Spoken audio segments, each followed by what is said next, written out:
Okay, guys, here we are, part 3, the final part of this testimony, which has been a blessing. Hopefully, she'll go in a little bit about Jesus culture and how she got involved with them and stuff like that, a little bit more in depth. But let's check it out. Remember to like, share, and subscribe.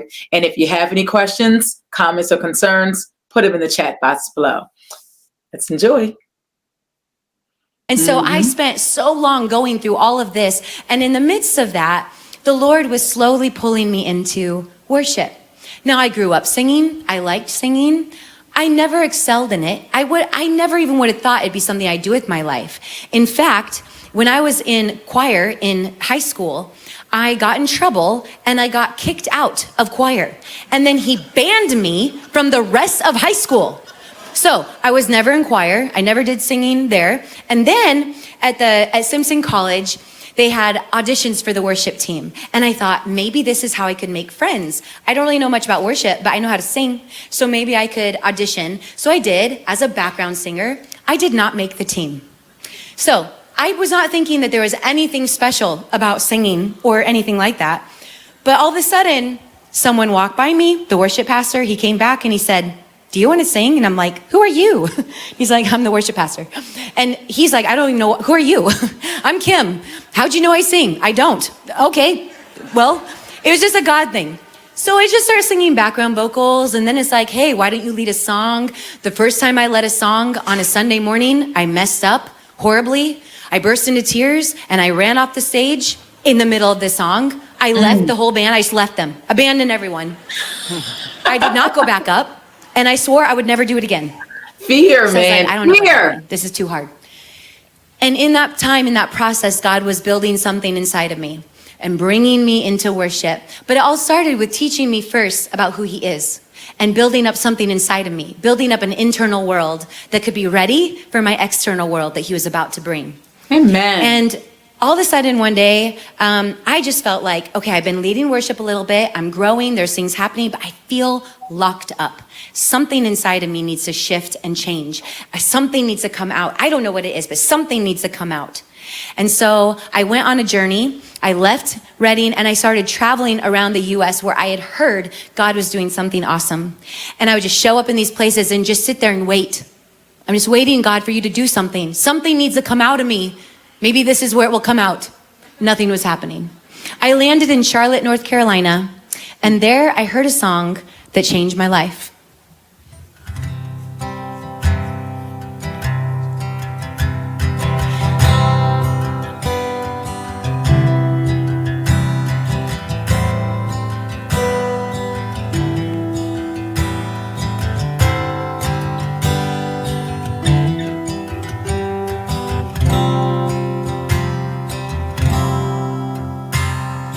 He is jealous for me. Love's like a hurricane. I am a tree bending beneath the weight of his wind and mercy. When all of a sudden I am unaware of these afflictions eclipsed by glory, and I realize just how beautiful you are and how great your affections are for me. And oh, how he loves us all. Oh, how he loves us. How he loves us all.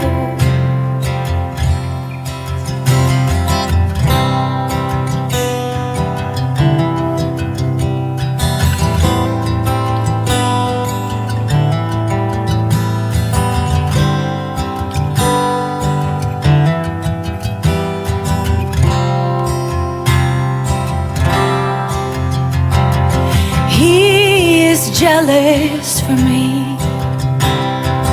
Love's like a hurricane. I am a tree bending beneath the weight of his wind and mercy.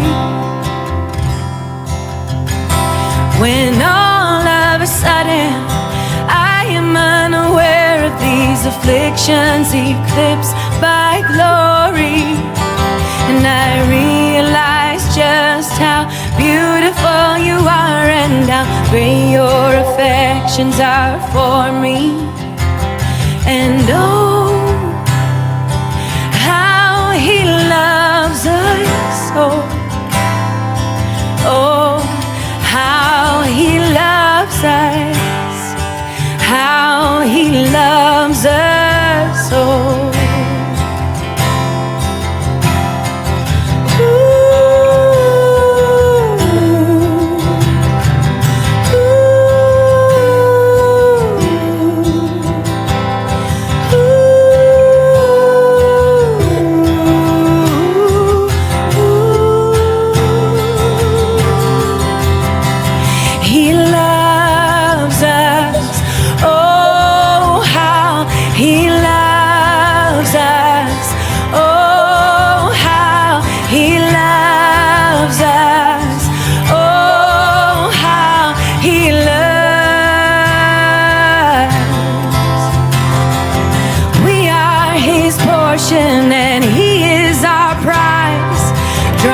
Redemption by the grace in his eyes. If grace is an ocean, we're all sinking.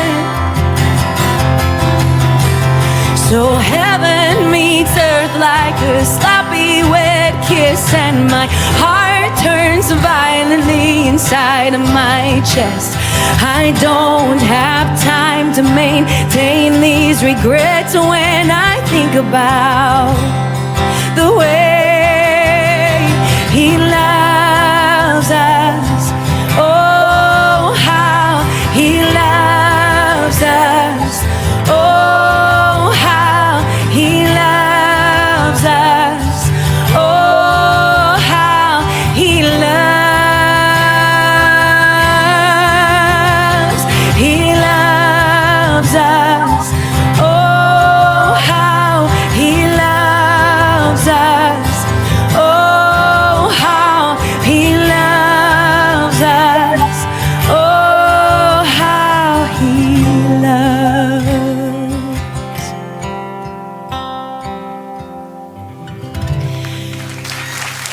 Beautiful. I had such an encounter with how he Jesus. loves us. When I heard that song, my friend John Mark McMillan wrote that song. And when I came back to California, we were having a Jesus Culture conference, and Banning asked me to lead the worship, and I said, I got to do this song. And I sang that song, and that song ended up, we recorded it. There's a YouTube video, a kid put it on YouTube actually. It's at like 26 million views now. It went viral, and that's what launched Jesus Culture out in the world, and inevitably it launched my career. I was working as a banker, actually. I processed loans, and I had to leave my banking career to step into ministry full time when everything kind of took off, and I did not regret that decision, obviously. But while I was, fast forward, I'm kind of skipping a lot here, but fast forward, and now Jesus Culture, we're going all over the earth doing conferences and tours and all these different things. It was never just worship for us. It was always ministry as well. And we ended up in Brazil. We were on a tour there, and I had 2 boys at this time. My boys are only, 15 months apart. 14 months. So I had them back to back, which I don't recommend, FYI. It's kind of crazy. No one told me. But anyways, I had my babies down in Brazil, my husband there with me, and we're on tour, and my mom calls. And the part of the story that I haven't said yet is that George was diagnosed with Parkinson's disease. And it was so hard for me that when I finally got all the healing and I finally got healed and I was ready for relationship with this man who really had been a father to me, and the father I so desperately wanted, he got sick and everything started declining. And while I was in Brazil, my mom called and said, Kim, George got sent into hospice. You need to come home. And I didn't understand what that meant or what she was talking about. And I was like, okay, well, I'm on tour right now, Mom. I'll just come home when we're done. She called me back a day later and she said, Kim, you don't understand. He's waiting for you. You need to come home. Aww. And so we left Brazil right away, and we came home. I got there, and I realized, I don't know why, but I had been so scared to tell George really what was in my heart. Yeah. I think I was afraid to be vulnerable again. Yeah. Yeah. To a father. Yeah. And I sat with him. She has got a wonderful testimony, because this is how people behave. In her heart, she loves George. She accepts George. She appreciates George, but she's afraid to vocalize it. Say it. You have to say it. Let us learn from Kim. You have to say it, and don't let it be said too late. Don't wait until it's their deathbed. Don't wait until maybe they do transpire, and then you can never tell them. But I get what she's saying. I had to muster up the courage to do this one day before. And I thank and praise God that he gave me the opportunity to do it. The people didn't even die. They weren't sick or nothing. I just knew I had to do it. So I did it, just rip that Band-Aid off, But I'm glad she got her deliverance. This is good. This is really good. I hope y'all getting some. Y'all enjoying this? I hope y'all enjoying this. Say in the comment section below, I am enjoying this. And say if whether or not you have any similarities in your testimony, like how Kim has. And I said, George, thank you for loving me. Thank you for praying for me. I'm a worship leader because you taught me how to worship. I'm a Christian because you showed me Jesus before I knew who Jesus was. You changed my life. You rescued me. And I thanked him. That's good. You did it. And he opened his eyes and he said, sing my favorite song. It was a song called Healing Oil. It was his favorite song because George, he never stopped worshiping and he never stopped asking God to heal him. He never stopped believing that. He never stopped declaring that that's who God was. And Parkinson's is such a cruel disease. When his body began to twist and curl up and he could no longer lift his hands, he would lift his wrist. When his mouth could no longer open and he couldn't talk, he would mumble and he would just hum and he would just keep worshiping. He never stopped. And even on his deathbed, before he went to Jesus, he wanted to worship. And not just worship, but he wanted to declare that God is a God who heals. Even in the midst of that. And when he passed away, I really wrestled inside myself. I'm a worship leader. I'm getting up on this stage and I'm singing songs about healing and who God is. And he did not heal George. And no one likes to talk about those things. They're hard things that we don't have a lot of answers for. We don't have great answers. The Bible's not clear about some of those things. The only thing it's clear about is that we're required to live in the mystery and walk in faith and trust God. And I had to take a step back and I just felt like I was in all this mess and all this anger and all this pain. And I could feel Jesus knocking on that door and saying, Kim, let me in to this moment with you. Let me in. And I think I was also feeling the regret of not having the time with George. I missed out. I missed out because I was in pain and it took me a long time to get there. And then by the time I got there, it was kind of too late. And that was really hard to reconcile. And when I felt Jesus saying, let me in, I kind of felt like, I can't let you see me in this mess. Again, I'm afraid to be vulnerable. I'm afraid to open up my heart and to let you into this mess. And Jesus, he showed me that this was the only way to freedom. This is the only way out. You have to let me in to that mess. I don't need perfection. I don't need you to figure it out. I'm going to do this with you. Mm-hmm. And he gave me this song, and this was the song that carried me through that time.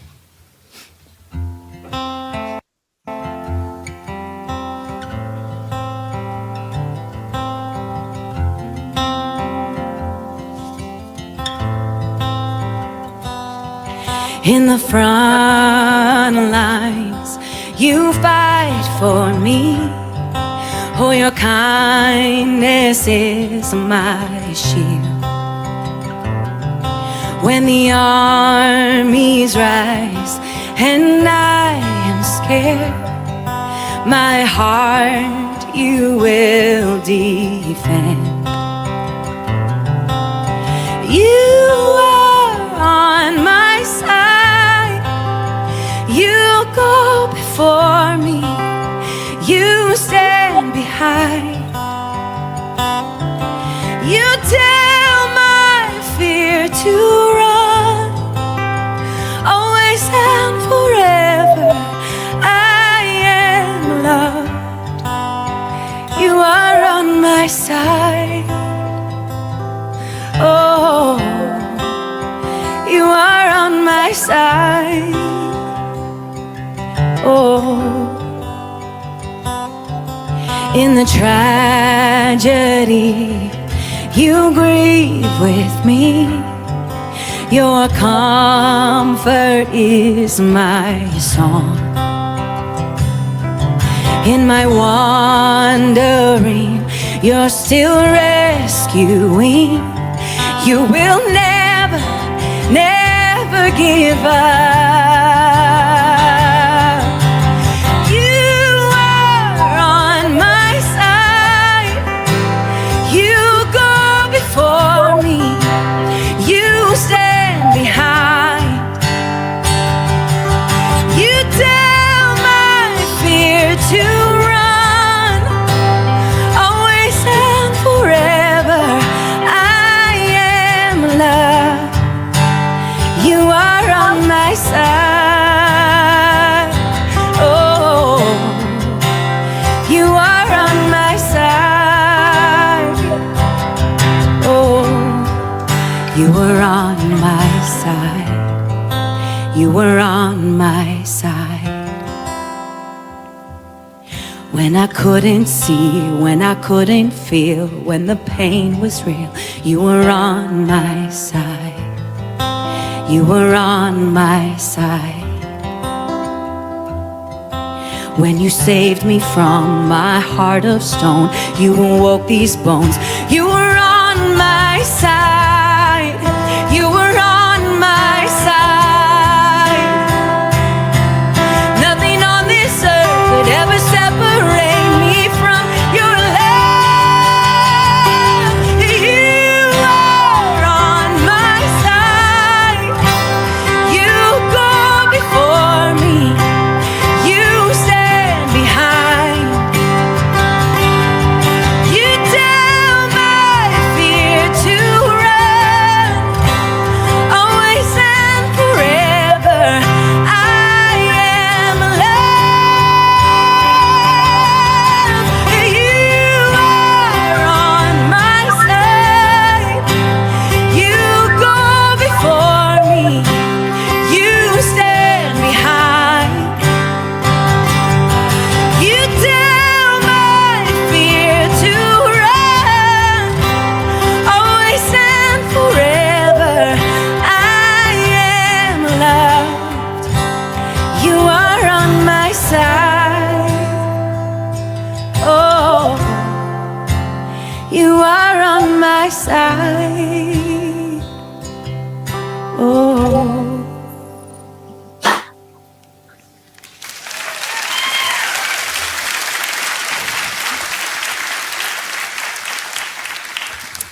George taught me so much about worship, so much.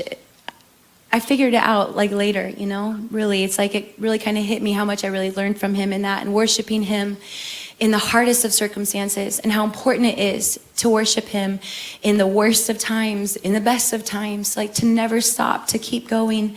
And, you know, a really thing that really bothered me was that I always wanted to ask him, why did you marry my mom? Like, it really bothered me. Like, I mean, She's so damaged. What do you I want? think she's awesome, but I mean, she was like, That's a legit question. And it's so, she's being so transparent by sharing that. You know, I was thinking the same thing. Like, if George is so awesome, why he won't be the fourth husband? And then you have these kids already, and there's such a bad background. The mom seems unstable. For her to have that question and then also share it with us, she's very transparent. I like Kim a lot. I really do. And you know what? This is going to be good for people who need to hear this testimony, because you need to know that good things can happen to bad people. God is always trying to find a way to bring you back to him. He's always trying to find a way. The question is, will you allow him? Will you allow it? And so we'll see what the answer is. But this is funny that she wants to know, like, why don't you want my mom? Like, out of all the people in the world, why her? And all this baggage goes to show even bad ladies can get a good man. A woman with some baggage, She said the same word, kids, baggage. Not just any kids, but crazy kids who are mad, who are just been through a lot. Like, I didn't understand, I'm so glad she said that, because when I said it, I was just speaking from my heart, And I know sometimes someone can take that as bad, whatever. I'm just, hey, this is my react, okay? So it's going to be according to what I believe and think. And she went and said the exact same word I just used, baggage. But I like how transparent Kim is. I'm a transparent person. So I really appreciate that attribute in her too. To me, George just seemed like this incredible, put together, had it all figured out man, and then married this woman mainly with her crazy kids. And I didn't understand, and I never got to ask him that. And one day I was talking to the Lord about it, and I said, God, I wish I could have asked him that. That's my one regret. And I heard God say, I sent him for you. And I said, you love me that much that you said, I'm going to save this girl. I'm going to send someone who's going to change her life and bring this girl out. It's like he knew what the destiny on my life, and he was determined. Nothing is going to steal that. And I'm going to bring someone in. I'm going to set things up. I'm going to bring the pieces together. You will not miss what you are called for and created for. Right. His promises are yes and amen. I like that. I like that little thing. So I'm going to wrap it up here. We're going to do one more song. But before I say that, so I've given you the concise version of what God has done in my life, and there's a full version. It's a book called Brave Surrender. You can get it on Amazon. I should have brought some today and I forgot, but I think there's a QR code that they're going to put up maybe for that. Maybe. Ready, and now. And now. Oh, it worked. Nice. So if you want to hear the full version, you could get the book. If you like reading books, I promise it's not too long for you non-readers. You'll like it.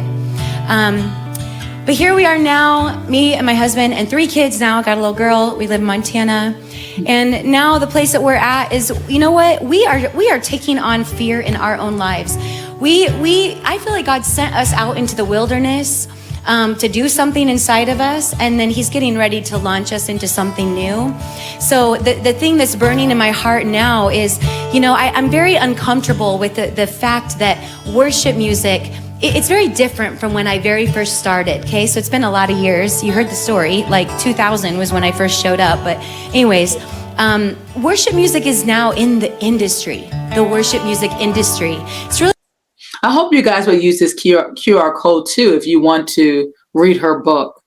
I'm glad they're leaving it on the screen for so long so that if we wanted to, we can do it as well. This is really good. Really uncomfortable to me, just being honest. And I don't necessarily like that. I don't really think worship music should be in the industry. And I think there's some things that need to shift and change. I think that there's a better way. I think there's a different way. I think that there's just something different to be out there. And so it's funny, I feel a little bit like Moses. He had this destiny and this calling. He ends up out in the desert. There he meets God. God does some work and then says, now go back and shake up the house and clean house. And that's what he did. And that's what we're getting ready to do. It's a little nerve-wracking, I gotta be honest. So we're constantly facing our fears. And this song that we're going to close with is a song that I wrote for my son, my middle son, when he was dealing with fear. And a song that just reminds us that fear, it says in the song, fear could never conquer me because you already have. And so when you're surrendered to Jesus, he's going to be the one to make sure we give our lives to him. And it says in Proverbs, man makes his plans, but the Lord aligns his steps. God's the one who plans it out. Why don't you guys go ahead and stand? We're just going to sing this one last song.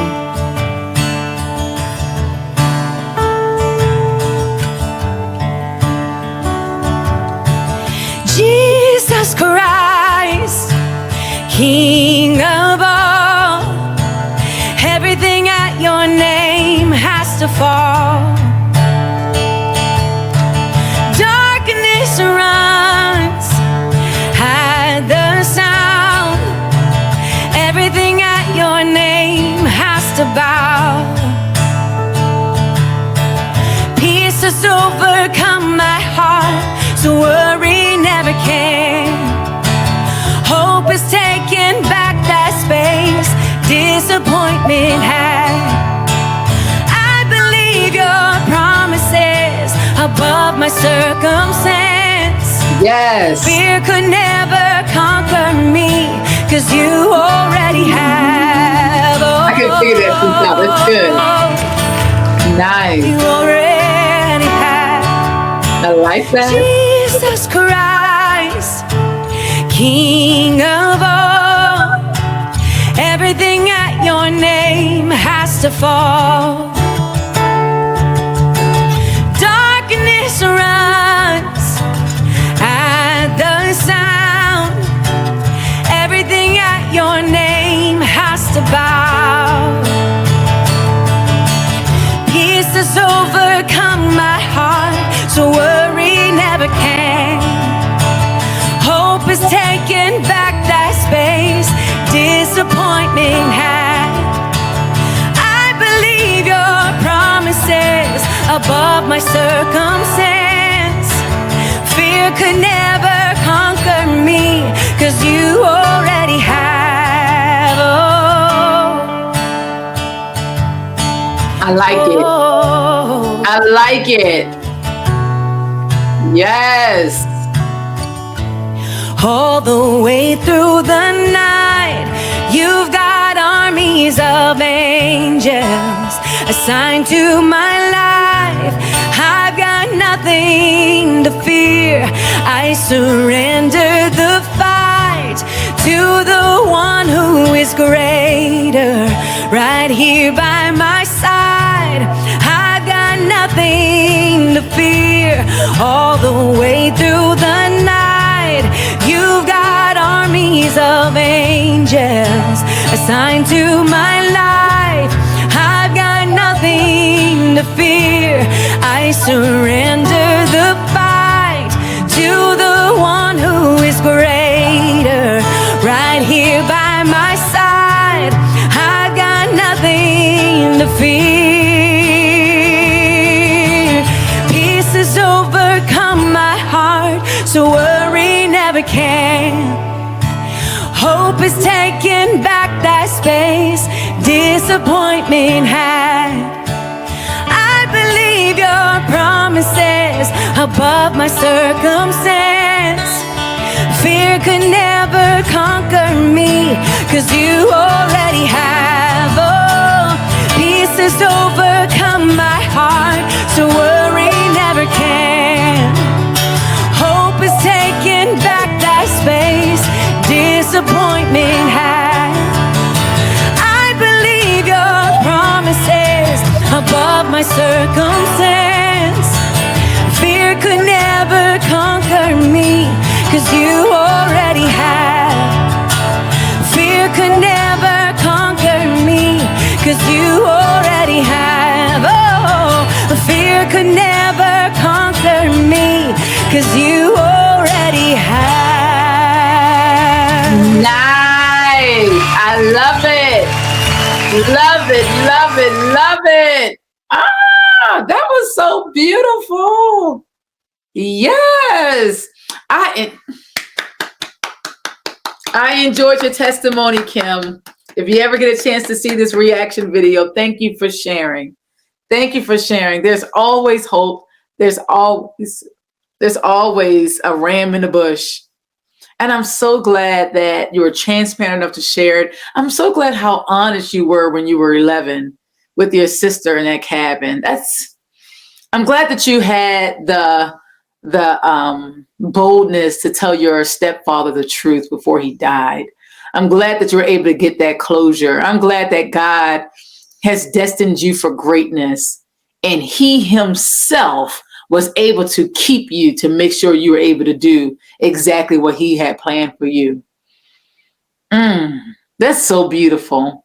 I really thank you guys for watching. This has been a long one. We're at like an hour and 40 minutes already. I might have to split this up in part 1 and part 2, or maybe 1, 2, and 3, because there's some time here. But I thank you for watching.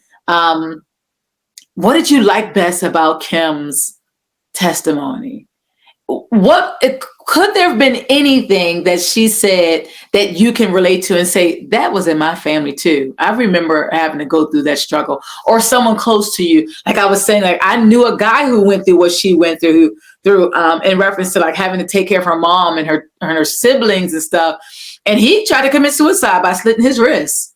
She tried to commit suicide by taking pills. But even prior to her sharing that suicide attempt, I had already shared that I know someone who went through something like this, and it was not for his good. He got the heck on. Once he turned 18, he hasn't come back yet.